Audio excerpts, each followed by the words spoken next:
Don't count your fatalities until you find the corpses. Folks, are you a prepper that's concerned about having firefights and shootouts with marauders after SHTF? If so, this video is going to drop some truth bombs on you. So let's jump right into it. Freedom seats for everyone! That's just fun as could be. So folks, as a long-time serious prepper, and then also as somebody that's had this channel for several years, it never ceases to surprise me of how many preppers out there talk about how they're going to be just shooting people that come up to their door, knocking on their door, asking for food.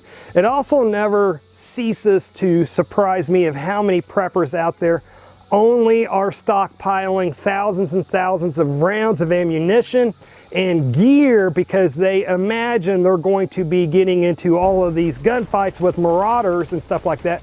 And again, some of these preppers that are stockpiling these thousands and thousands of rounds are not stockpiling any food or anything else, or getting actually any formal training with the weapons and ammo that they are stockpiling. Now, I believe that the majority of you folks that watch this channel, you are serious preppers. You are stockpiling food, and if you do have weapons, that you also train with them. But for you folks that fantasize and imagine you're going to be getting into gunfight after gunfight after SHTF, this video is going to drop some truth bombs on you. So the first thing that we have to take into consideration is that when you shoot a bad guy in self-defense, that's generally means that if you didn't shoot him, then he was going to shoot and kill you.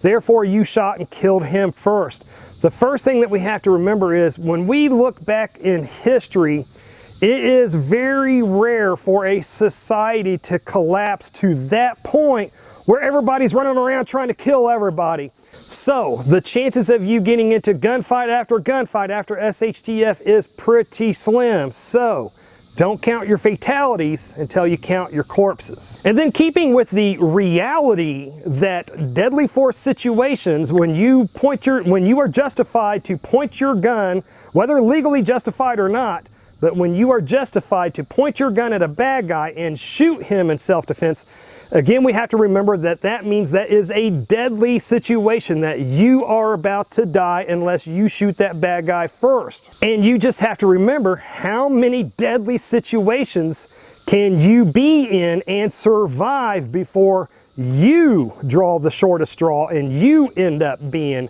the dead guy. Let's kind of use dodging across a Frogger style, a busy interstate. You may train for that and you may make it across that busy interstate 3 or 4 times without getting hit by these cars that are flying by and speeding by. But eventually one of those cars are going to cream you. No matter how much you train, when you get into a very deadly situation like that, enough times you will draw that shortest straw. So the chances of you surviving deadly encounter after deadly encounter after deadly encounter is very slim. So again, don't count your fatalities until you find the corpses. And this is something else to think about. I cannot think of any time in history, no matter how badly a country collapsed and its government collapsed and its police forces all went home, I cannot think of any time in history where there was still not some type of community in neighborhoods where people still watched out for each other and still took care of each other. So if you are one of those preppers that thinks that you're going to be stacking bodies up outside of your door because as people come up and asked for food and you told them no and then they begged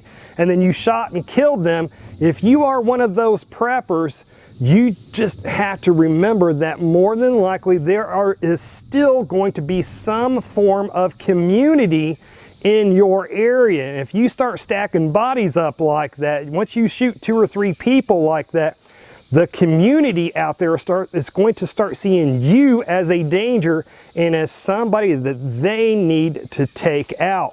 Also too, every person that you shoot outside of your door, they're going to have a family member that loves them. So when you shoot somebody outside of your door because they came begging for food, you have to understand they are going to have a father or a son or a brother or whomever that's going to be looking to exact revenge for you killing their loved one. So the chances of you stacking up a bunch of bodies outside of your front door because people came up knocking asking for food, the chances of you being able to do that very long before you die yourself is pretty slim. So again, don't count your fatalities until you find your corpses. And folks, we also have to remember that deadly force situations, when you point your gun at somebody and pull the trigger and shoot them, we have to remember that they are brutal and ugly incidents that will almost certainly mess with your mind once you start grappling and realizing what you were forced to do. So I really think that people that fantasize about getting into a lot of gunfights and shootings and stuff after SHTF, I think they are really short-sighted when they have those fantasies and they can't think past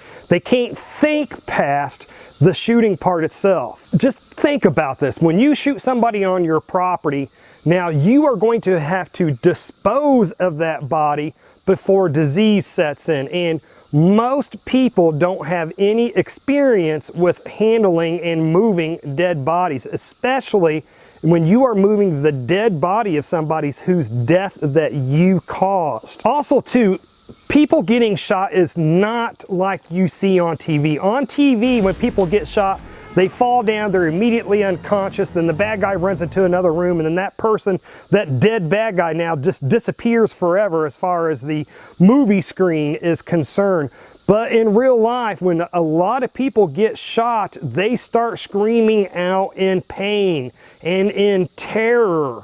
And so you got to remember that when you start shooting people, you are going to start hearing them screaming out in pain and in terror. Before they pass away, you will hear all of these horrific noises coming from them, and then eventually going into that agonal breathing before they pass away. And all of this stuff will mess with your mind. Unless you're a complete psychopath or sociopath, this stuff will mess with your mind. The sane person will have the mindset of, I will use deadly force if I am forced to, but if I am not forced to, I will try to avoid that gunfight at all costs. So you just have to think about it. When you shoot that person that's come up knocking at your door asking, begging for food, and they don't want to leave when you giving them a little bit of a, hey, I don't have the extra food, and you shoot them, when you hear them screaming out in pain and in agony and in terror in your front yard before they pass away, or you're hearing that person's mother down the block screaming out in terror and in horror and in anguish because of their dead child, you just have to understand this is going to mess with your brain. So if you do shoot somebody after SHTF, or just period, you have to know that you are 100% justified in shooting that bad person, that bad guy,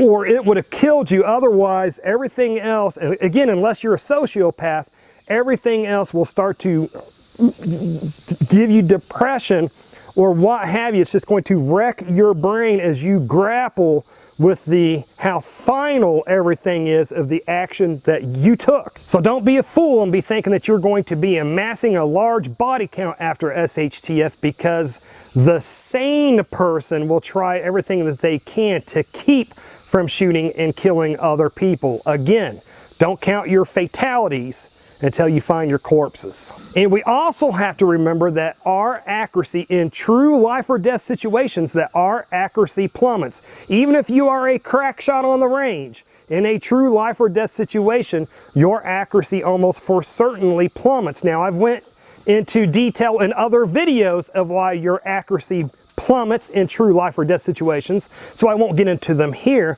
But if you think that after SHTF you're going to be popping off 10 rounds and 10 bad guys are going to drop from your 10 rounds, you don't have an understanding of reality. So again, don't count your fatalities until you find your corpses. Anyways, folks, what is your thoughts on this subject? Comment down below with whatever value that you can add to this video. And to be a more informed prepper, to learn what the government is not telling you, then click on the video that should be appearing on the screen just about now to learn what the majority of the general public does not know. Anyways, folks, this is enough internet for me today. It is time for me to get back to work. Folks, if you made it this far, hey, thank you very much for watching, and I pray that you have a good night.